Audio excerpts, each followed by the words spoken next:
Fucci, is you and your attorneys please rise? Counsel, is there any legal reason why this court cannot impose sentence at this time? Mr. Fucci, having entered a plea of guilty to the crime of first-degree murder, I adjudicate you guilty of the premeditated first-degree murder of Tristan. I sentence you to life in prison. So, guys, we're going to jump into Mother's Day 2021. The family wakes up, and Tristan Bailey right here is nowhere to be found. It is Mother's Day.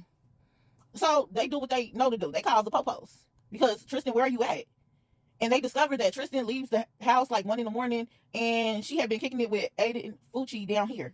Now, what's so weird about this whole situation is, Aiden gets home about 3 a.m, and he like, yeah, we did some things, you know what I'm saying?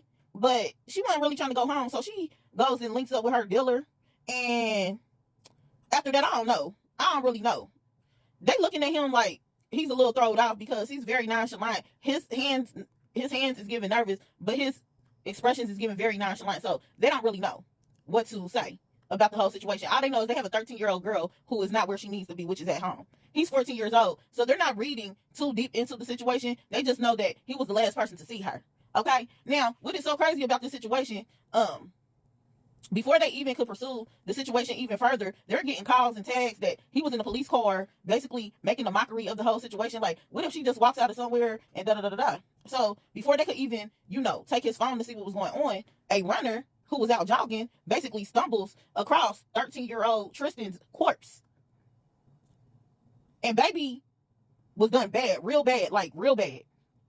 Like, it was so bad that the runner almost got sick because of how gruesome the scene was. So they put Aiden in the room with his parents, and his mom and his dad is talking to him and letting him know what's going on. And he's acting very nonchalant with it, but they're telling him like, baby is no longer with us. And he's basically like, and this should concern me how, and what for, and why, and who gives a fuck. So his mom and his dad is getting really stressed out, and he's telling them like, now, only thing you're going to see is maybe a little evidence, because we did, do some things, but she didn't want to go home. She left with dude, you know what I'm saying? So, as this is like carrying on, Aiden is like in jail at this point because they don't know what is going on.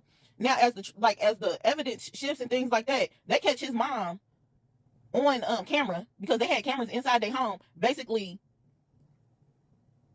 fucking with evidence.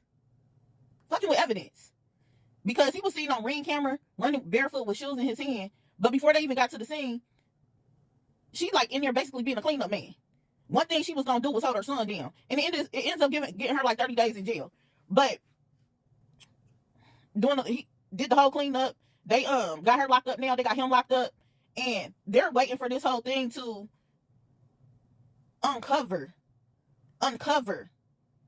And the things that his classmates start saying about him. And come to find out, Aiden had a girlfriend, and everybody started talking about how he had a kink, actually, for wanting to commit, taking somebody out of this world. Like, it was like a fetish for him. He wanted to do it, but a lot of them didn't pay him no attention because, like, they thought he was just talking. He had, like, a dark sense of humor like that. And in this little boy's mind, he had just committed the perfect unaliving, because he literally did to this little girl what he told his friends he would do. He would basically pretend like he didn't do anything. And that's what he did. So when the police came into their house, they basically found everything. He basically kept all the evidence and things like that.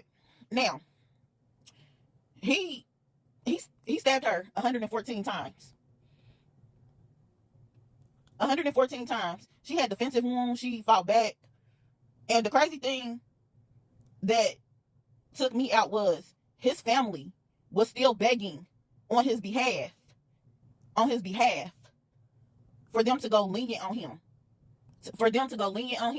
Even though they're aware that he did something bad. He stabbed her 114 times.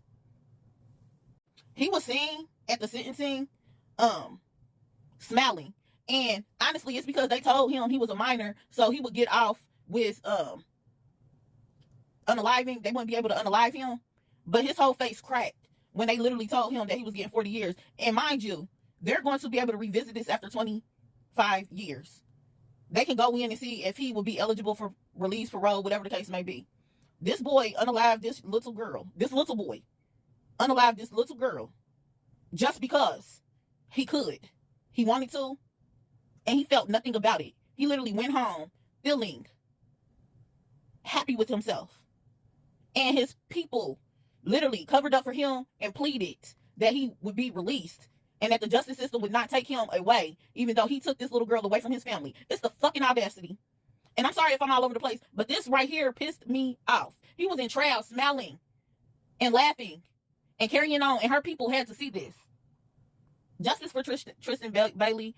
My heart goes out to her family. I hope he never gets out, because wanting to do something and actually carrying it out and to be up close on her is crazy. And her sister literally said, "Did you literally sit there and watch my sister's life leave her eyes?" This is crazy to me. Yeah, y'all let me know y'all thoughts. I know I was all over the place, but yeah, this is crazy.